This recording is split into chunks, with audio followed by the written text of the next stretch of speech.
Hello, my name is Ben, And my name's Josh. and welcome back to FPL Graduates, and welcome back to another video where in this video we've had the international break. We're back into the swing of things into game week 12. We're going to share with you a wild card that we both like the look of, and it's sort of our recommendation. Would you say for going into game week 12 if you're using that wild card? Okay, then. So, yeah, we're going to get into this wildcard draft. Obviously, this game week 12 area is quite a nice time to play the wildcard if you haven't used it already. There's lots of fixture swings on the horizon and a lot of players that you can sort of jump on ready to get the maximum amount of points going into this sort of Christmas busy period. So, starting off in goal, we've got Bart Verbruggen. Brighton are one of those teams that have a nice run coming up. It's been pretty hit and miss so far this season in terms of their fixtures, but now they're going into a much nicer run. Bournemouth away this week. I wouldn't say he's the best clean sheet style fixture, but Verbruggen tends to make a decent amount of saves, and Brighton will pick up a few clean sheets along the way. I think defensively this season there have been a slight improvement to how they were maybe under De Zerbi, but in general the 4.5 million keepers, there's not too much to choose from, right, Ben? Yeah, not too much at all at the moment. And to be honest, like you're going to want to just sort of have a keeper for a relatively decent team that's going to keep sort of clean sheets every now and then. And for Bruggen, is probably sort of the standout choice from those that it's not sort of like the greatest of choices that we've got. And we're going to have to save budget somewhere because there's a lot of premiums that we're going to be trying to fit into this team and a lot of sort of high sort of value midfielders that we need to get in. So to get a 4.5, I don't think it's the end of the world at all. Don't expect points every week, but also sort of like, like expect sort of points to be gained elsewhere on your team.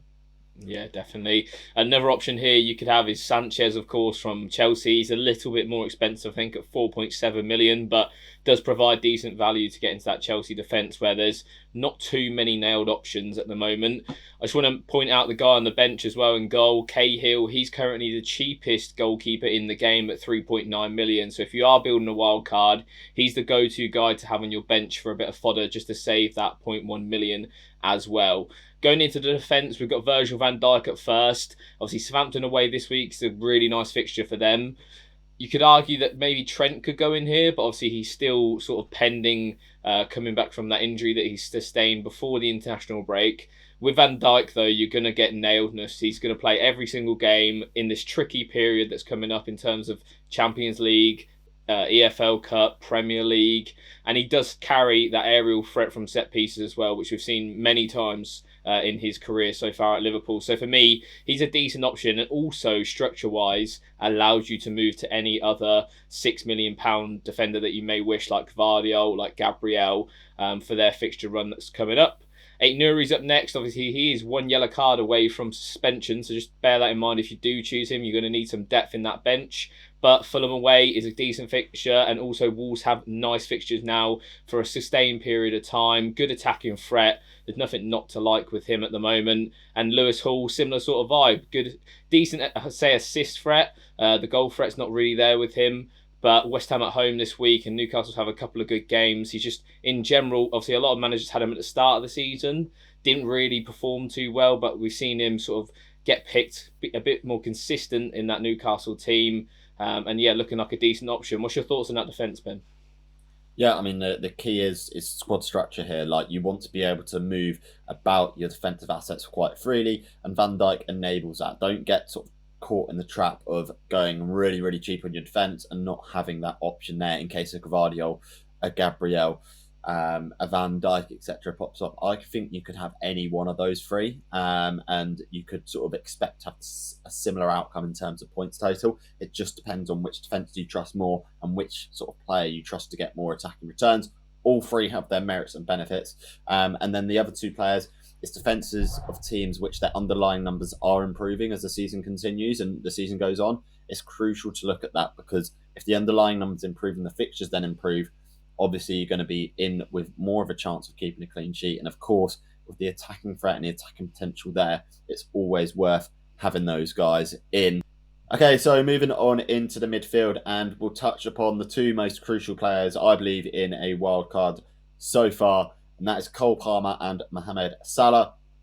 Cole Palmer for the obvious reason that his fixtures for Chelsea get fantastic. I think it's running a very high risk going without him for this period, and most managers will have him by now.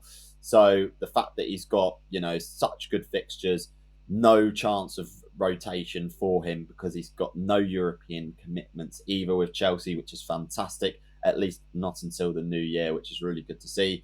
Salah is in blistering form and Liverpool look really good right now. He looks like he could score against anyone. The underlying stats suggest he shouldn't be doing as well as he does, but he is an elite player. So you can expect him to buck the trend slightly. We've seen this in previous seasons with Heung-min Son. So another sort of high recommendation there for Salah. Saka's in there as well. I think you do need to sort of start switching your attention to Arsenal players.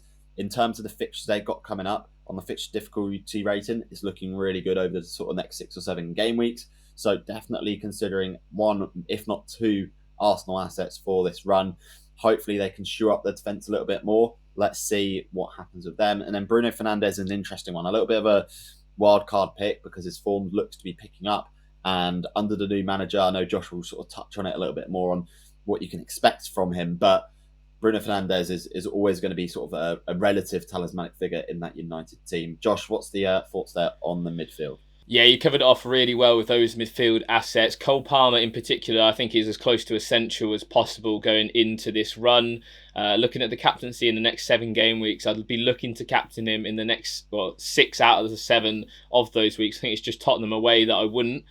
So yeah, going on that basis alone, I think it's really important to own him. As you say, Ben, these ownerships definitely above 50% in the game at the moment. I think Salah as well, equally, I haven't owned him all season, and that is probably why my rank is as bad as it is. He just seems to be returning. It's week after week. And every time he scores, he gets in the bonus, which is why the new bonus point system is sort of slanted more towards these midfielders who are goal scorers, like Cole Palmer, like Mo Salah. So you're going to want these guys in the teams because when they do return, the chances of bonus points are extremely high as well.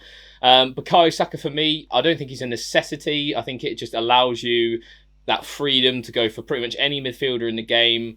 I don't think you need an Arsenal asset for the next maybe 3 weeks, but then after that, those 4 games after that are really, really solid for Arsenal. They've got some nice fixtures, and if they are going to stay in the title race, I think they're going to have to kick on pretty sharpish. So I'd expect Bukayo Saka to be a big part of that. And obviously Martin Ødegaard is back now, and you'd expect that to enhance Saka's attack and returns. And then Bruno Fernandes to wrap things up. Again, a player there for structure where you could move to pretty much any midfielder in the game. You could have Brian Mbeumo here as well. But for me, I think Fernandes, like Ben alluded to, going to be quite talismanic for this United team. Potentially going to be playing further forward in a more advanced attacking role than what we've seen sort of under Erik ten Hag, where he's having to orchestrate attacks from deeper. Again, two really good fixtures in the next 2 as well for United, with Ipswich away this week. I think if you're going for your United pick and you're wanting to get some United players ready for this new era under Amorim, I think he's probably the only one that I'd go for, because the rest of the team is just so sort of unknown and there's a lot of question marks around it. Okay, then, so moving on to Alexander Isak up next. He's been racking up high expecting goal involvement in his last few fixtures. Some tough fixtures as well that Newcastle have come out the back of as well. He's currently facing West Ham this week, not Nottingham Forest as it says on the graphic. That's Josh's mistake. Yeah, what's your thoughts on him at the moment, Ben? He's obviously in a good patch of form, right? Yeah, decent patch of form and coming in at the right time. I mean, to be honest, his expected goal involvement numbers have been relatively decent throughout the whole season. It's just now we're sort of seeing sort of the fruits of the return, and he's starting to get those returns back into his game. And I think that's just as a result of Newcastle improving their performances recently over recent game weeks. He's getting more high quality chances to finish off, which is fantastic to see. So I think with that West Ham at home fixture, it's a really decent fixture as well. I think he can really kick on, and he is a very exciting FPL pick. Yeah, and then finally our third forward for this team is wildcard. It's going to be João Pedro. Obviously off the back of that mega haul against Manchester City off the bench. Probably not the only reason that we're picking him. I know, Ben, you held him for quite a while when he was injured. Just so talismanic for his Brighton team. Got the penalties. Obviously got the open play threat as well. And I think he's currently at 5.4 million, which is a bit of a joke for a player of that quality, right? Yeah, absolutely. And if you're sort of looking at any budget enabler, this is the guy to go for. It's as simple as that. you've just got to be aware of the injury record. His minutes are going to be managed a little bit, so it's going to be frustrating to own at times. But when the returns come, they come huge, and the ceiling is massive for him. Yeah, exactly that. But to cover off on that, you need some squad depth, and that's what we've got on the bench. Morgan Rogers is arguably the best squad depth option in FPL at the moment. He's super, super reliable, plays most minutes for Villa. Again, Crystal Palace at home this week is. You could argue that you could start him in this team. Nice fixture for Villa. And yeah, 5.3 million. Even if you don't own him at the moment, I think even bringing him in right now, that's still cheap. We could easily see him at the likes of maybe 6.5 million next season. So yeah, really nice option there. And then the two defensive assets that we've gone for is Joachim Andersen. He's only at 4.3 million at the moment. Fulham have some decent defensive fixtures. In the long term, this is one of those guys that will probably not play too much in the next 4 game weeks, but you're going to need him when it comes around to that sort of Christmas time. And then Leif Davis as well. Again, a defender who's not going to get too many clean sheets, but the attacking threat is really there with him. Obviously, I owned him at the start of the season, got some attacking returns from him then. What's your thoughts on those guys on the bench, Ben? Are they good for those like sort of rotational pieces? Yeah, they're all good options, and you're going to need all 3 subs at some point over the next sort of few weeks, just because of how congested the fixtures get. 1 game week every 4 days, pretty much, is it's going to be sort of quick, fast moving. So you're going to want players that are consistently playing consistently in the team and not rotation risks, or at least if you're going to have any, have one of them, and we've got that covered in João Pedro there. So yeah, all good options. Like you could consider potentially like another Villa player, maybe a defender in there as well, but it's not as a necessity, and like all bases are really sort of covered here with this draft.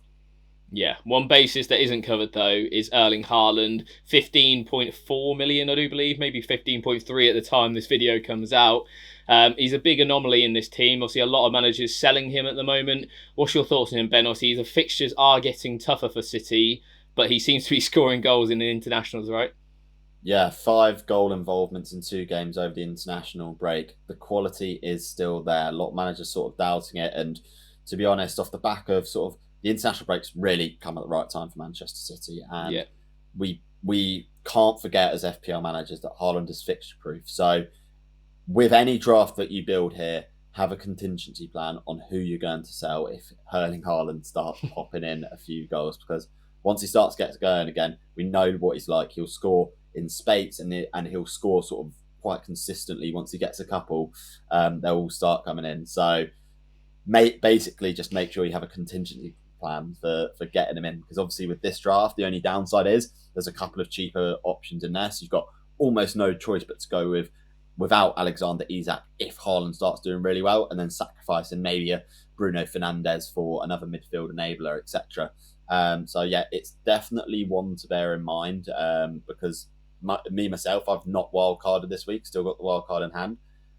So it does mean I'm still holding on to Erling Haaland. Okay then, so that wraps up our final thoughts on the Gameweek 12 wildcard. As you heard, Ben won't be wildcarding this week. He's got a pretty strong team as it is, sadly. So yeah, he's in no position to need to hit that chip at the moment. But we will be obviously releasing the video when he does hit that wildcard eventually before January the 1st. Are you planning on hitting it before then?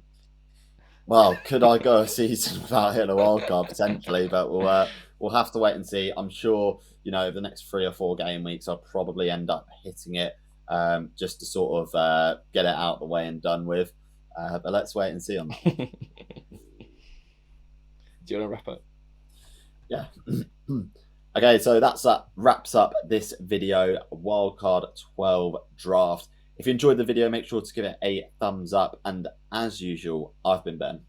I've been Josh. We'll see you guys next time. Have a good game week, everyone.